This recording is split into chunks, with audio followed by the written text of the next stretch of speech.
Hello दोस्तों, welcome to science spectrum. तो हम लोग जो है कि जैसा कि पता है कि क्लास 10th का हम लोग जो है कि अभी बायोग्राफी का सीरीज यानी लेखक के बारे में जो है कि हम लोग कर रहे हैं डिस्कशन। तो इसके पहले जो है कि हम लोग स्वयं प्रकाश का जो है कि जीवनी के बारे में या कह सकते हैं कि वो जो कहानी लिखी हैं तो उसके बारे में जो है कि यानी स्वयं प्रकाश जी के बारे में, उनके व्यक्तित्व के बारे में, उनके बारे में जो है कि हम लोग पिछले वीडियो में जो है कि देखा था। आज जो है कि हम लोग राम वृक्ष बेनीपुरी जो कि लेखक हैं, बाल गोविंद भगत के लेखक हैं। तो आज हम लोग जो है कि इस लेखक के बारे में जानने वाले हैं कि ये लेखक जो है कि किस टाइप के हैं, कैसे हैं, और इनका जो कहानी है, इनका जो रेखाचित्र है, तो इसमें किस प्रकार का जो है कि इन्वॉल्वमेंट है, किस चीज़ को दर्शाया गया है, क्या हम लोग को सीख मिलने वाला है, या ये जो है कि ये लेखक जो है कि किस प्रकार के हैं और ये कैसे सीख देते हैं, एक जो है कि रेखा चित्र के माध्यम से या कहानी के माध्यम से। तो आइए सबसे पहले जो है कि हम लोग जानते हैं कि राम वृक्ष बेनीपुरी के बारे में, राम वृक्ष बेनीपुरी जी के बारे में जानते हैं। क्या जानते हैं कि जन्म इनका जो है कि कहाँ हुआ? तो जन्म इनका जो है कि बिहार में हुआ। बिहार में कब हुआ? तो 1899 ईस्वी में जो है कि इनका जन्म हुआ। बिहार में के कहाँ? मुजफ्फरपुर जिला में जो है कि हुआ, बेनीपुर गांव में। कहाँ? बेनीपुर गांव। जिला बेनीपुर गांव में हुआ और जिला कहाँ? मुजफ्फरपुर में हुआ। तो रामवृक्ष पुरी जी का जन्म बिहार में हुआ। कौन से जिला में? मुजफ्फरपुर में हुआ। और बेनीपुर गांव में कब हुआ? तो 1899 ईस्वी में। अब इनके साथ जो है कि बात है कि शुरुआती समय में माता पिता का जो है कि बचपन में ही इनके माता पिता का क्या हो गया? देहांत हो गया। तो जैसे ही माता पिता जी का क्या हुआ? देहांत हुआ। तो देहांत होने के बाद इनका जो है कि जीवन कठिनाई व अभावों और संघर्षों में बीता। यानी इनका जीवन जो है कि कठिनाई में, समस्याओं में जो है कि बीता। इसके बाद 10th की परीक्षा पास करने के बाद 1920 ईस्वी में राष्ट्रीय स्वाधीनता आंदोलन के सक्रिय रूप से जुड़ गए। यानी इनके जीवन में जो है कि बचपन में ही माता पिता जो है कि छोड़ कर के चले गए। तो भी जो है कि 10th की परीक्षा पास करने के बाद ये जो है कि राष्ट्रीय स्वाधीनता आंदोलन के सक्रिय रूप से जुड़ गए। कब जुड़ गए? तो 1920 ईस्वी में जो है कि जुड़ गए। और जब आंदोलन में, जैसा कि हम लोग जानते हैं, आंदोलन में जब भी कोई व्यक्ति जाता है तो उसमें बहुत सारा जो है कि क्या आता है? समस्याएं आती है। तो इसके कारण जो है कि कई बार जेल भी गए। ये क्या गए? बहुत बार जो है कि जेल भी गए। कब? ये आंदोलन में जुड़े हुए थे, इसीलिए जेल भी जो है कि गए।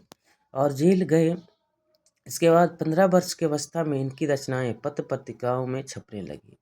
ये जो है कि 15 वर्ष की अवस्था में ही इनका जो लेखन था, पत्र पत्रिकाएं था, वो सब क्या हो गई, छपने लगी। बेहद प्रभावशाली पत्रकार थे, यानी कि इनका प्रभावशाली पत्रकार जो है कि थी।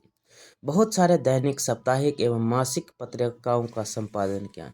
यानी इन्होंने जो है कि बहुत सारा, अनेक प्रकार के, अनेक जो है कि दैनिक दैनिक, साप्ताहिक एवं मासिक पत्रिकाओं का जो है कि संपादन किया, जिसमें जो है कुछ महत्वपूर्ण है, यानी वो फेमस है या उल्लेखनीय है। जैसे कि इनका नाम है तरुण तरुण भारत। यानी एक इनका जो है कि तरुण भारत, किसान मित्र, बालक बालक युवक, योगी, जनता, जनबानी जनबानी और नई धारा उल्लेखनीय है। यानी कि ये सब जो है कि इनके द्वारा जो रचना किया गया, संपादन किया गया, जैसे कि तरुण भारत हुआ, किसान मित्र हुआ, बालक हुआ, युवक हुआ, योगी हुआ, जनता, जीवन, जन बानी और नई धारा उल्लेखनीय है। तो ये जो है कि इनका क्या है? फेमस है।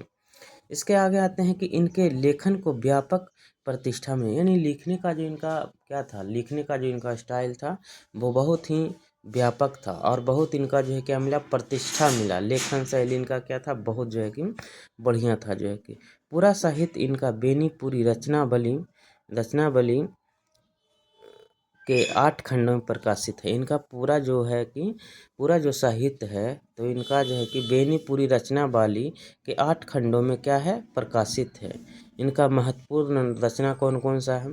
अब देखिए यहाँ से पूछा जा सकता है सवाल में कि राम वृक्ष बेनीपुरी जो है कि कौन कौन सा महत्वपूर्ण रचना है। तो देखिए देश में पतितों के देश में एक ये इनका क्या है उपन्यास है जो कि बहुत ही फेमस है, जिसका कि नाम है पतितों का देश में। पतितों का देश में वो ये क्या है उपन्यास है।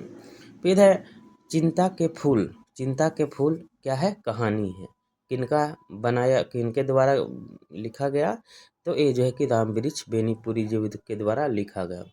ये है अम्बाली अम्पाली, ये क्या है अम्बपाली।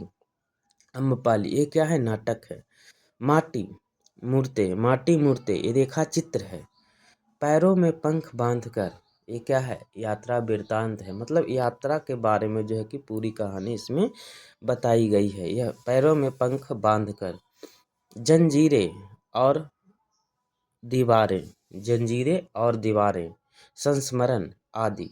इसके अलावा भी और भी जो है कि लेकिन ये क्या है प्रमुख हैं, जो है कि फेमस है उल्लेखनीय हैं। इनकी रचना में स्वाधीनता को चेतना। देखिए अब ये जो लिखे हैं इसमें क्या इन्वॉल्वमेंट है, इसको ध्यान से जो है कि समझिएगा और इस पे मनन करने का भी जो है कि प्रयास कीजिएगा, ताकि चीज़ों को आखिर अच्छे से समझ पाएँ। इनकी रचना में को चेतना स्वाधीनता की चेतना माने स्वाधीनता की चेतना। चेतना मतलब किसी भी चीज़ के प्रति हम क्या है चेतना मतलब जागृत जो है। तो इनकी रचना में स्वाधीनता की चेतना, ठीक है, स्वाधीनता यानी अपने अधीन जो है कि मतलब स्वाधीनता की चेतना। अगला है चिंता मनुष्य की चिंता मतलब मनुष्य की चिंता जो है कि क्या है कैसे है वर्तमान परिस्थितियों के अनुसार इसमें इसके बारे में जो है कि बात किया गया। मनुष्यता की चिंता और इतिहास की युगानुरूप व्याख्या है। इतिहास की युगानुरूप मतलब समय के अनुसार जो है कि क्या है इनकी व्याख्या जो है कि है। और इनका जो विशिष्ट लेखन इनके पास जो है कि शैलीकार थे, विशिष्ट शैलीकार के कारण जो है कि इनको किनको राम वृक्ष बेनीपुरी जी को जो है कि क्या कहा जाता है कलम के जादूगर कहा जाता है। अब देखिए इनका जो लिखने का कला था इसके कारण ही कलम के जादूगर कहा जाता है। अब देखिए जादूगर कहा जाता है किनको कहा जाता है तो राम वृक्ष बेनीपुरी जी को जो है कि कहा जाता है। अब देखिए इनके बाद जो है कि आते हैं कि और जो है कि क्या है। तो दोस्तों इस बात को ध्यान से अच्छे से समझना है कि इनके बचपन का समय जो है कि कैसे यानी ओवरऑल यहाँ तक कहें तो राम वृक्ष पुरी जी का जो है कि बचपन का समय बहुत अभावों से रहा, कठिनाइयों के बीच रहा। इसके बावजूद भी जो है कि इन्होंने 10th की परीक्षा पास की और जो है कि स्वतंत्रता आंदोलन से जो है कि आंदोलन के सक्रिय रूप से जुड़ गए। और इसमें भी परेशानी आई, लेकिन ये परेशानी के बावजूद भी जो है कि इनके पास का जो क्या था कला था उसके अनुसार जो है कि ये क्या किए। और देखिए आजकल जो है कि इनके हम चीज़ें जो है कि पढ़ रहे हैं समझ रहे हैं। तो आइए जो है कि देखते हैं और आगे क्या है बाल गोविंद भगत में। तो देखिए बाल गोविंद भगत में जो है कि आगे है कि बाल गोविंद भगत रेखा चित्र के माध्यम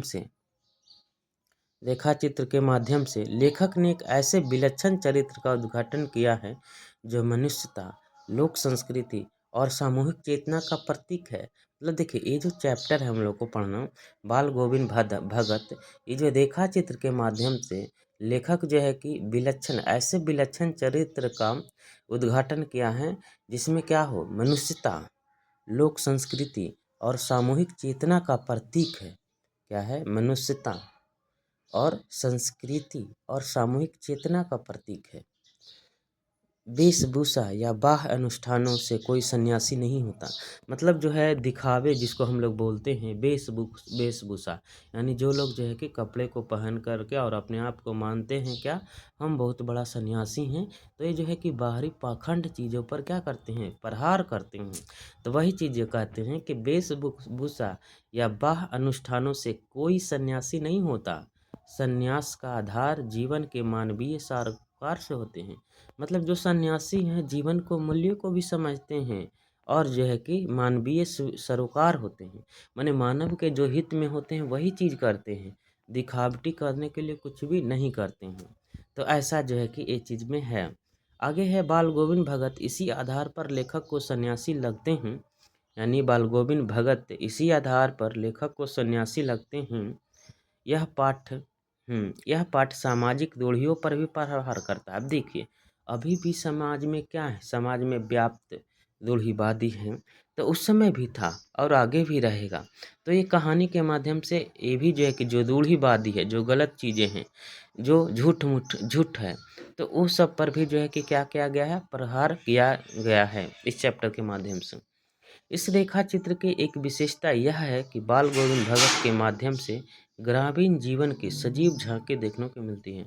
मतलब एक चैप्टर का एक ये भी विशेषता है कि जो है कि ग्रामीण यानी जो कि गांव में रहते हैं, तो गांव का जो है कि जीवन कैसा होता है, तो इसके बारे में भी जो है कि इस चैप्टर के माध्यम से बताया गया है। तो ये सब जो है कि सारा क्या था, ये जो है कि रामवृक्ष बेनीपुरी जी के बारे में था। तो इसको अच्छे से ध्यान में रखेंगे। और हाँ देखिए, इनका जो है कि मृत्यु भी याद रखिएगा कि इनका मृत्यु कब 1968 ईस्वी में जो है कि हो गया। तो हाँ दोस्तों, इस प्रकार से यदि ओवरऑल हम कहें तो रामवृक्ष बेनीपुरी जी का है कि जीवन जो है कि क्या रहा, लंबा संघर्षों के बीच रहा। लेकिन संघर्षों के बावजूद भी जो है कि इन्होंने अपने जो इनके पास लेखन कला था, लेखन कला के माध्यम से जो है कि ये क्या किए, अपने आप को जो है कि ये जो है कि ग्रो किए। और देखिए आज अब हम लोग जो है कि इनका कहानी के बारे में सीख रहे हैं। तो देखिए यहाँ से भी हम लोग ये चीज़ सीख सकते हैं कि हर एक व्यक्ति के व्यक्ति के पास जो है क्या आती है, बहुत सारी समस्या आती है।